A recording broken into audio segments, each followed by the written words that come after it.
కొన్ని కథలు వినడానికి భయంగా ఉంటాయి, కానీ ఇంకా భయంకరమైనవి నిజంగా జరిగాయని చెబుతున్న కథలు.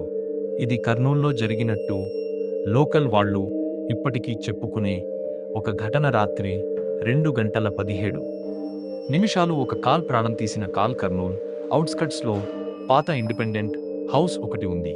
చుట్టూ కొత్త అపార్ట్మెంట్లు నిర్మాణం జరుగుతున్నా ఆ ఇల్లు మాత్రం సంవత్సరాలుగా ఖాళీగా ఉండేది. హైదరాబాద్ నుండి వచ్చిన ఐటీ ఉద్యోగి రాహుల్ వర్క్ ఫ్రం హోమ్ కోసం ఆ ఇల్లు రెంట్కు తీసుకున్నాడు. మొదటి 2 రోజులు నార్మల్. 3వ రోజు రాత్రి ట్రింగ్ ట్రింగ్ మొబైల్ మోగింది. టైం చూశాడు. 2:17. అజ్ఞాత నెంబర్. లిఫ్ట్ చేశాడు. హలో, ఎవరూ మాట్లాడలేదు, కేవలం గాలి శబ్దం. మరుసటి రోజు మళ్ళీ అదే టైం. తర్వాతి రోజు మళ్ళీ. ప్రతి రాత్రి 2:17 ఫ్రెండ్కి చెప్పాడు. స్పామ్ కాల్ అయ్యుంటుంది అన్నాడు.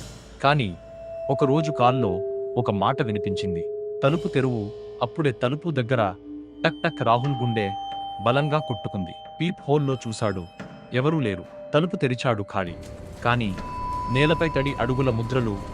బయట నుంచి లోపలికి. మరుసటి రోజు పాత కప్పు శుభ్రం చేస్తుండగా ఒక ఫోటో దొరికింది.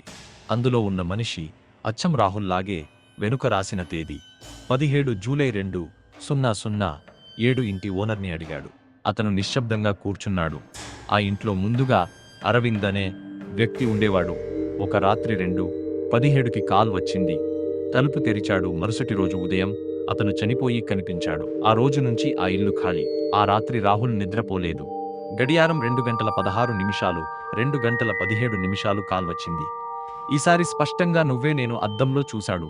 తన వెనుక ఎవరో నిలబడ్డారు. తిరిగి చూశాడు. ఎవరూ లేరు. మొబైల్ మళ్ళీ. ఈ ఇంట్లోకి వచ్చే ప్రతి వ్యక్తి నా స్థానంలోకి వస్తాడు. ఫోటోలో అరవింద్ ముఖం నెమ్మదిగా మారుతోంది. రాహుల్ ముఖంగా. అద్దంలో రాహుల్ కనిపించలేదు.